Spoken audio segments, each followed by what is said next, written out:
Salut les amis, aujourd'hui on va jouer à Conker's Bad Fur Day. Un jeu de ouf qui finalement était interdit à la vente en dessous de 17 ans aux États-Unis. Your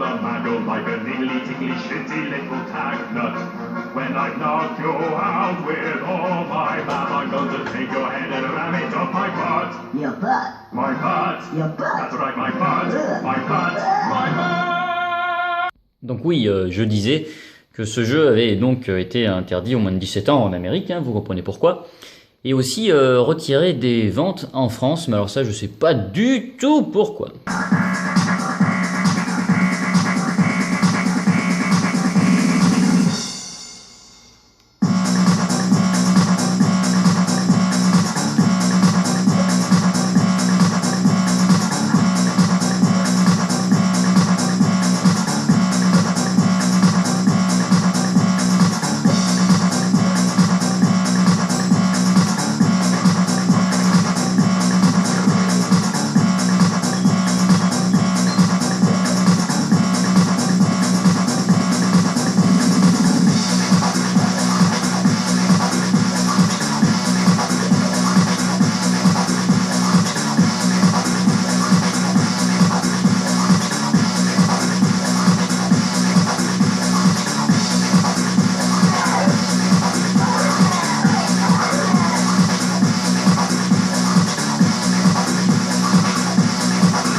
Donc je disais, encore une fois, si je pouvais arrêter d'être coupé, qu'on allait jouer à Conker's Bad Fur Day, un jeu qui a été retiré des ventes en France et interdit aux moins de 17 ans, je vais y arriver, en Amérique, donc aux États-Unis.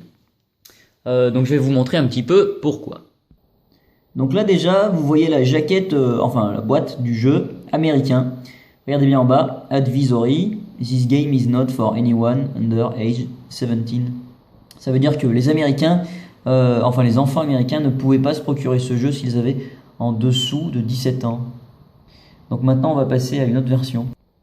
Voilà la version pâle, regardez ce qui est écrit en dessous.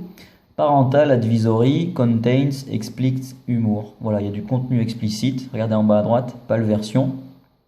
Donc on a affaire aux deux versions de Conker's Bad Fur Day, sachant qu'au Japon, il n'y en a pas eu. Regardez bien maintenant cette version-là. Donc toujours la version américaine, regardez la notice. This game is not for anyone under 17. Et au côté, on a le guide stratégique du jeu. This guide covers the game that is for mature audience only. Donc vous voyez, la censure américaine était beaucoup plus forte qu'en France et donc qu'en Europe. Cherchez pas la version japonaise, ça n'existe pas. Donc toujours un petit comparatif. Voici la notice de Conker's Bad Fur Day en version pâle. Sous le day, il n'y a absolument rien du tout. Ça n'est pas rappelé. Donc le jeu a bel et bien été censuré en dessous de 17 ans en Amérique, mais pas en Europe.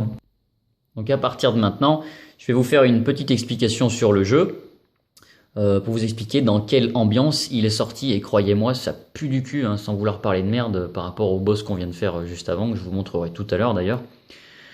Ça sent pas bon pour Conker's Bad Fur Day. Allez, je vous explique tout ça. Donc voilà, je vous ai fait un petit historique des titres qui sont sortis sur Nintendo 64 fait par Rareware. Alors ce studio a fait beaucoup de choses. Donc déjà, la 64 est sortie en mars 97. Direct, ils ont sorti Killer Instinct Gold, 820 000 ventes. GoldenEye, 8 millions de ventes. Diddy Kong, 5 millions de ventes. Blast Corps, 710 000 ventes. Donc ça c'est pour l'année 97. Blast Corps, on l'a testé, il est pas mal, mais c'est pas non plus, voilà. Donc vous y regarderez si ça vous intéresse. Donc ensuite ils ont fait Banjo-Kazooie, bien vendu, 3 650 000. Jet Force Gemini qui est une tuerie qui s'est mal vendue, 1 160 000. Enfin c'est déjà très bien, vous allez me dire. Et là ils ont été très intelligents, ils ont fait Donkey Kong et ils ont fait un bon marketing. C'est-à-dire qu'ils ont vendu le jeu avec l'expansion pack. L'expansion pack c'est un petit accessoire qui permet de booster la RD-RAM de la console de 4 à 8 mégaoctets. Donc voilà la petite bestiole. Donc rebaptisée RAM Pack. Ça vous permet d'avoir une console un peu plus boostée. Donc ça c'était pour Donkey Kong, il était vendu avec cet accessoire, d'où le nombre de ventes 5 270 000. Ensuite on a Perfect Dark, 2 520 000. Ensuite on a eu un petit souci, la PlayStation 2 est sortie. Donc forcément, ça a pété les ventes. Ça, c'était le 24 novembre 2000.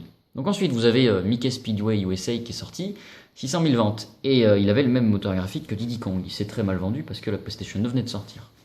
Et ça y est, on arrive au cœur du problème.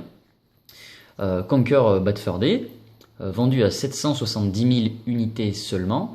Il est sorti le 5 mars 2001 en Amérique et en Europe le 6 avril 2001. Donc en fait, il s'est passé un mois. Sauf que rappelez-vous, je vous le disais, il est sorti avec une censure interdite aux moins de 17 ans en Amérique. Mais quand il est arrivé en Europe, il n'y avait pas de saut de censure. On pouvait le vendre à n'importe qui, c'était pas interdit. Donc, le problème c'est ça. Il n'y a pas eu de version japonaise, donc il était non traduit et en anglais. Et en plus de ça, le jeu était très cher. Il fallait compter 600 francs, c'était 599 francs. La plupart des jeux étaient à 450 francs ou 500 francs. Sauf que celui-là était plus cher. Le plus cher d'ailleurs. Ensuite, ils ont fait Banjo-Tooie, mais regardez bien, le problème c'est qu'il est sorti 6 jours après, le 12 avril, 6 jours après Conker's Bad Fur Day. Donc ça a tout pété par rapport aux ventes. Forcément, quand vous faites un marketing de vente, vous faites attention aux sorties de vos jeux. Et là, ils ont merdé complet, ils l'ont sorti ce Banjo-Tooie juste après. Donc ça l'a un peu mis en retrait. Mais le problème, il n'est pas forcément là. C'est-à-dire que Conker's Bad Fur Day a fait parler de lui pendant un mois en Amérique. Comme quoi la censure était limite et que pour l'Europe, il n'y avait pas de saut de censure. Et donc est arrivé ce qui devait arriver, le jeu a été retiré des ventes, ça je le sais par un témoignage d'un vendeur, du plus gros vendeur de médias, pour pas le citer, de France. Et donc il m'a confessé, cet ancien vendeur de la FNAC, sans le citer toujours, qu'il avait reçu à l'époque, c'était lui le vendeur du rayon jeux vidéo, il avait reçu 50 Conker's Bad Fur Day. Il se rappelle très bien de ça puisqu'il avait des vitrines Nintendo et des étagères, il pouvait en mettre que 10 par rayon et donc il y avait 50 Conker, donc 5 rayons. Donc il les mettait en vente pendant 2 semaines et au bout de 2 semaines, il reçoit, au bout de 30 ventes, donc il lui en reste 20, il reçoit un courrier de Nintendo Europe, Nintendo Allemagne actuelle, qui lui dit avec un bon de renvoi de renvoyer les jeux sans forcément une promesse de remboursement de la commande, les 20 derniers Conker. Sauf que ce jour-là, il lui en reste 18 puisqu'il vient de faire 2 ventes. Donc il s'est pas fait chier. Il a mis avec une publicité large visibilité Rareware devant l'entrée du magasin les 18 versions restantes et ils se sont vendus dans la semaine. Donc il s'est pas fait chier à rapatrier les jeux chez Nintendo pour qu'ils soient forcément détruits. Alors tout en bas à gauche, je vous mets une unité de production, ça c'est une estimation. C'est-à-dire que si vous regardez bien la cohérence des ventes de Rareware, Conker's Bad Fur Day, c'est un jeu qui aurait dû être énormément vendu. Pour moi, je pense qu'il aurait dû au moins se vendre à 4 millions d'unités, facile. Le problème, c'est que la censure était mal bidouillée. Et donc, si on imagine une unité de production à 1 million d'exemplaires, on va dire à peu près 600 000 en Amérique et 400 000 en Europe, ça voudrait dire, si on parle là-dessus, hein, je le rappelle, c'est une hypothèse, hein. Ça voudrait dire que toutes les versions ont été vendues américaines, mais qu'il y en a 170 000, peut-être 200 000 en Europe. Donc imaginez en France le nombre de versions. Ça fait pas lourd, hein. Ça fait pas lourd. Donc pour en trouver, sur 5 gros pays, on va dire Angleterre, Allemagne, France, Italie, Espagne. Après, il y en a forcément aussi un peu en Belgique et en Suisse. On va dire les 7 gros pays de vente. Après, il vous en reste pas lourd, quoi. Donc s'il y en a 20 000 par pays, c'est déjà bien, quoi. Donc c'est un jeu qui se collectionne, c'est un jeu qui est très cher. Pour choper, je dis bien choper parce que là c'est le terme, pour attraper un Conker sur 64, juste la cartouche, on est sur du 90 €, voire 120 €. Pourquoi? Parce que la dernière qui s'est vendue sur eBay, je l'ai bien suivie, elle était à 60 €, j'ai mis suivre et forcément elle s'est vendue 120 €. Les gars ils sont barges parce que ce jeu il est énorme, vous verrez la note à la fin, vous allez halluciner. Donc le jeu complet, il faut compter entre 150 et 250 € selon l'état. La notice se négocie facile 30 €, hein. Donc ça va très vite. Donc ça c'est pour les chiffres de vente de Rareware, pour bien que vous compreniez l'incohérence totale entre ces jeux. Il y en a des énormes et quand vous voyez que Conker's, qui est pour moi l'apogée, le paroxysme de chez Rareware, quand vous voyez un record de vente de 770 000 et qu'en plus de ça vous avez une incohérence de je vais y arriver, de saut de protection, enfin voilà, vous avez compris, en dessous de 17 ans qui n'est pas le même en Europe, déjà vous comprenez bien qu'il y a un problème. Donc voilà, retrait des ventes, moi je l'estime à peu près à fin avril, début mai 2001. Donc ensuite, petit historique, voilà, dernier jeu européen vendu, Mario Party 3 le 16 novembre. 2001. Et le dernier jeu sorti sur 64, c'est aux États-Unis le 8 février 2002. Et donc, ouais, Tony Hawk Pro Skater 3, pas 2, qu'est-ce que je vous dis. Donc, le 3 mai 2002 sur GameCube, enfin la GameCube sort, donc forcément la Nintendo 64 est un peu effacée. Et puis ensuite, regardez bien, la N64, elle a sorti 388 jeux mondiaux et la PSX 2400. Donc vous imaginez bien que sur cette plateforme ensuite, les joueurs vont se diriger sur la PlayStation 2. Et elle est sortie, le problème, c'est qu'elle est sortie juste avant Conker.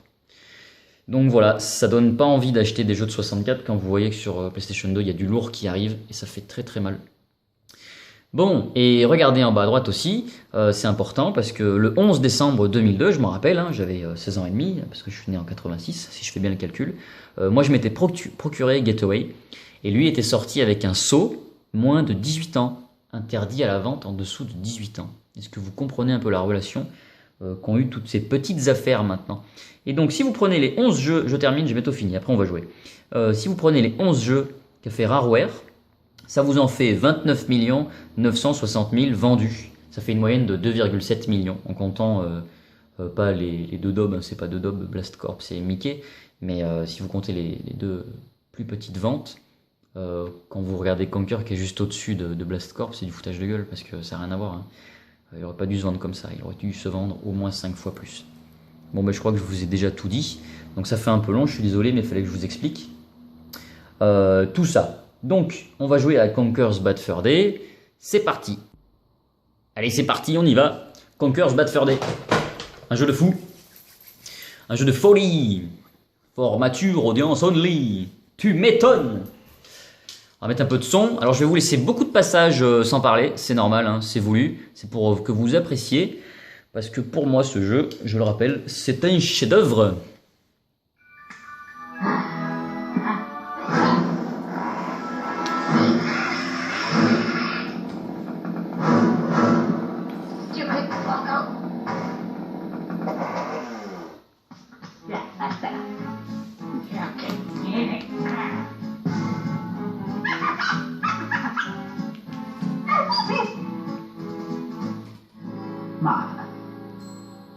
Est-ce que vous venez de comprendre le message que Rareware a voulu passer à Nintendo en leur disant « Fuck you ! Nous on sort des jeux, on n'a plus rien à foutre de vous !» Parce que voilà, il y a une petite histoire, vous vous renseignerez, entre Nintendo et Rareware. C'est aussi pour ça que je pense que le jeu n'est pas sorti au Japon, juste Amérique et Europe, hein, parce que ça se vend beaucoup les jeux japonais chez Nintendo au Japon, et donc forcément ils n'ont pas voulu le sortir là-bas. Donc Rareware et Nintendo se sont fait la guerre à un petit moment. Et donc vous verrez que ce jeu qui a été retiré des ventes et mal vendu, et ben il a été remixé. Donc Conker Live and Reload. Bougez pas, je vais vous montrer un petit peu ce que donne la jaquette. Là voilà, il est magnifique, sauf que le jeu, il est censuré. Il faut le finir pour débloquer la censure. Donc là vous avez à gauche la jaquette arrière et à droite la jaquette avant. Et regardez. Warning, this game is not for anyone under age 17. Ça ne change pas. Cher Rareware qui nous sort des Conker avec des censures un petit peu... oulala. Allez, nous on retourne jouer. Donc le jeu commence comme ça, vous êtes dans une taverne avec la possibilité de jouer à 3 parties. Alors ma partie, moi, je l'ai fini, donc 1 million de dollars, enfin 10 millions, je sais plus, non 1 million. J'ai joué 14h42, c'est faux, puisque je suis mort un nombre incroyable de fois. Et puis le jeu est dur, du coup j'ai fait beaucoup de game over et ça compte pas le nombre d'heures que vous avez passé dessus en entier. Donc je pense que j'ai dû y passer 25 heures, sincèrement. Voilà, un jeu excellent, un jeu sur lequel on passe de bons moments, sur lequel on a de bons souvenirs et qu'on va sûrement refaire plus tard dans la vie. Donc quand vous faites le jeu, vous pouvez ensuite, voilà, il y a un mode multi, hein, je passe rapidement, vous pouvez faire les chapitres un par un. Donc les morceaux du jeu qui vous ont plu, vous pouvez les faire vraiment par section, et ça c'est cool. Donc par exemple le début du jeu, c'est joli, c'est tout mignon, on veut mettre un petit peu, c'est tout jovial.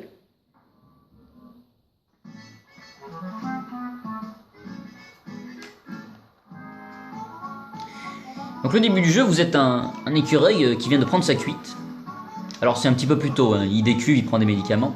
Voilà, il y aura toujours de l'humour comme ça, nice tea un peu partout dans le jeu. Donc ça c'est vraiment pas mal, ce jeu il est incroyable, moi je vous le dis.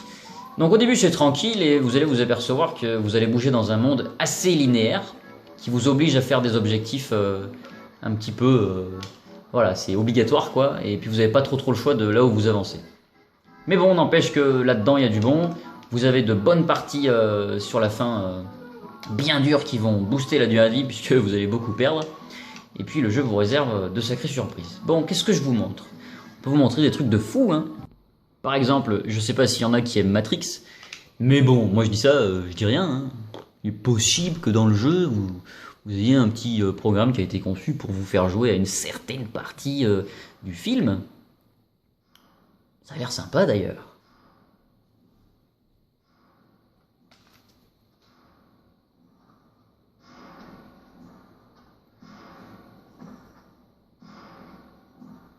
Et vous pensiez vraiment que j'allais vous spoiler ce passage? Non mais c'est même pas vrai, hein. Il va falloir vous procurer la cartouche à 90 € les gars. Regardez la tête de mort en bas, comment elle se tient. La faucheuse. Bon, on peut vous montrer des trucs super sympas. Ça vous dit d'aller faire un petit tour en discothèque?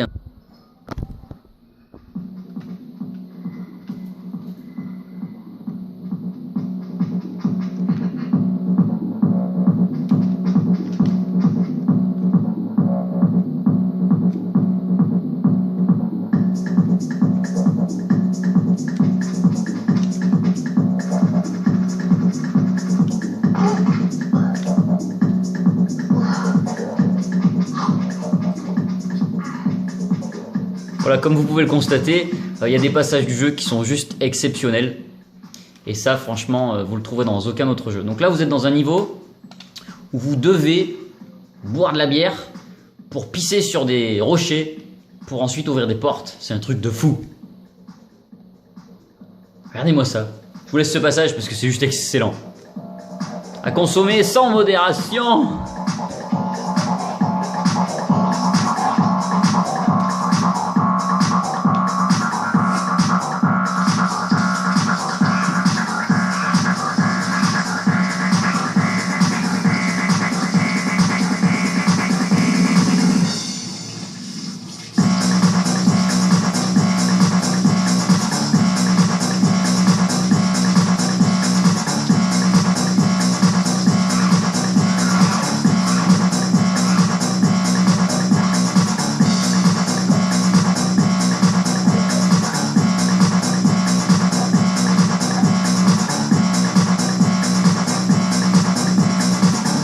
Ça fait un peu beaucoup, hein. Bon allez, on va retourner au menu principal. Bon, on dirait pas comme ça, mais ça fait déjà 18 minutes qu'on filme, alors on va vous montrer un petit morceau sympa du jeu. Moi, c'est le passage qui m'a le plus plu dans le jeu. Faut que je vous le montre, c'est un truc de fou. Allez, c'est parti, on va terminer là-dessus, après on passera à l'ardoise, et oui, déjà. Enfin bon, on va le faire, ça va être sympa. Regardez bien.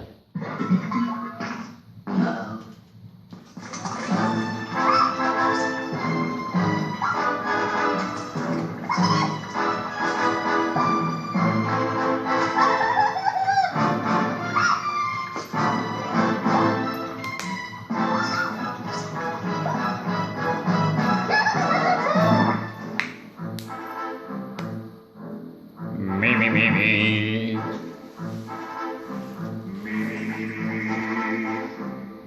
I am the great mighty Pooh, and I'm going to throw my shit at you. A huge supply of tish come from my chocolate starfish.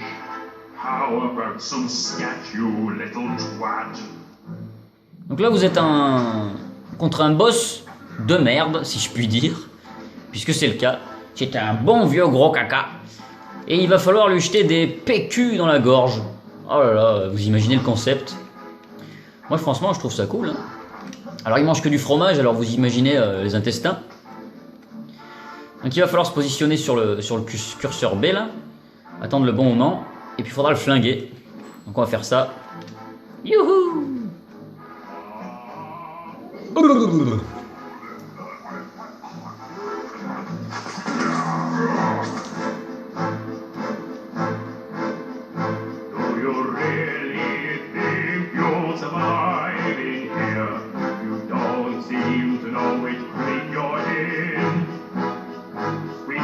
Is the only thing that makes it through my rear. How do you think this lovely grin. Have some more caviar. Donc là, je vais faire une toute petite pause, c'est pour vous montrer la fin de la musique. Ne bougez surtout pas.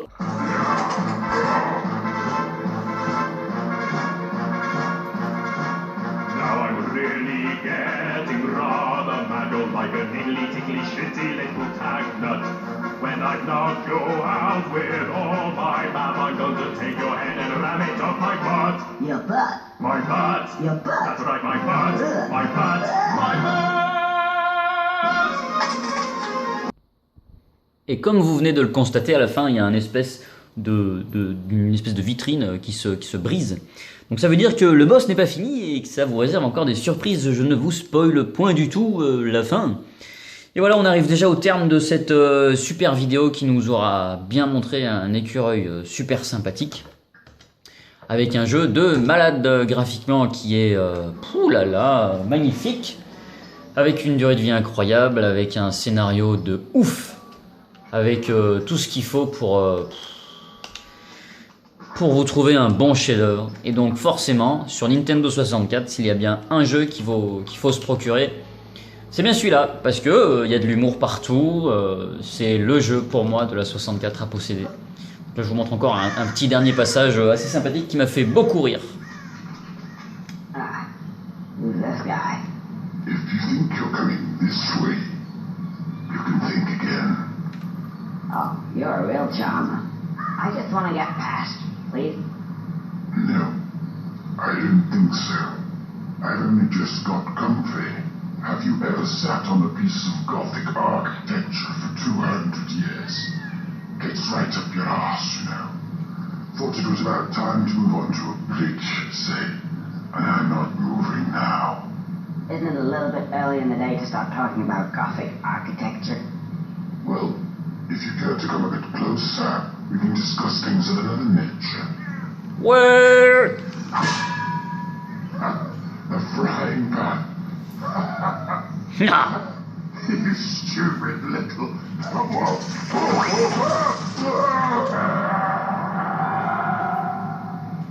Youhou. Ah là là, et voilà le début du jeu, ça commence comme ça. Bon, je pense vous avoir montré pas mal de choses sympathiques. On va passer à l'ardoise. Et puis, vous avez un petit coucou de l'écureuil qui vous dit merci de m'acheter puisque je suis rare et je suis cher. Voilà, allez vite, faut aller à la pêche au conqueur. Bon, nous y voilà, c'est déjà la fin de cette vidéo avec laquelle j'ai pris beaucoup de plaisir à filmer. C'était vraiment sympa, merci de me suivre. Donc, voilà pour l'ardoise.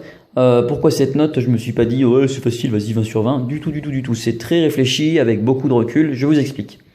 Donc déjà la cartouche très rare, 90 €, 120 €. 120 €, c'est tout simplement le prix. La dernière que j'ai vue est partie sur eBay à ce prix. Un jeu complet, il faut compter 150, 250 €. À 150, c'est une bonne affaire, hein. Franchement, il n'y a pas à dire. Hein. Voilà. Intérêt scénario, le scénario est juste incroyable. C'est majestueux. C'est une merveille ce jeu. Donc 4 sur 4, c'est mérité. Graphiquement, il y a beaucoup de choses qui sont modélisées. Des fois, il y a des petits défauts, mais sincèrement, tout est reconnaissable et il y a beaucoup de choses qui vont vous faire rêver si vous y jouez. Donc graphiquement, il vaut aussi la peine. Point de vue gameplay, beaucoup de choses à faire dans le jeu. Pisser sur les gens en discothèque, franchement, rien que pour ça, ça vaut 4. Allez, la bande son avec toutes ces musiques incroyables, plus folles les unes que les autres. Et en plus, là, vous aviez avec le boss un espèce de karaoké, sincèrement, avec la petite boule de merde qui se balade. Ouais, 4 sur 4. Et point de vue durée de vie, il est très long. J'ai dû mettre 25 heures à peu près pour le finir, sauf que on y rejoue. Et en plus de ça, on le montre à des amis, on le refait, et puis il a été remixé, donc on peut le refaire sur Conquer Live and Reload. Donc forcément, durée de vie 4. Pour moi, un chef-d'œuvre. Ce jeu vaut 20 sur 20, et puis franchement, que ce soit 19, 18 ou quoi, ça change rien du tout. Ce jeu, c'est une pure merveille, il est très très rare. Et oui, ce petit monsieur a obtenu la note maximale. Pour moi, c'est une tuerie. Donc je vous dis à bientôt pour de nouvelles aventures, les enfants. Et puis je fais une petite dédicace à mon ami Kevin. Merci Kevin. Moi ce jeu personnellement je l'ai payé 60 €. Et c'est un sacré bon prix pour ce jeu. Donc la prochaine vidéo ce sera Coupe du Monde 98. Et puis là j'ai l'autofocus qui merde sur la fin, c'est pas grave. C'est du live. Allez à bientôt les enfants.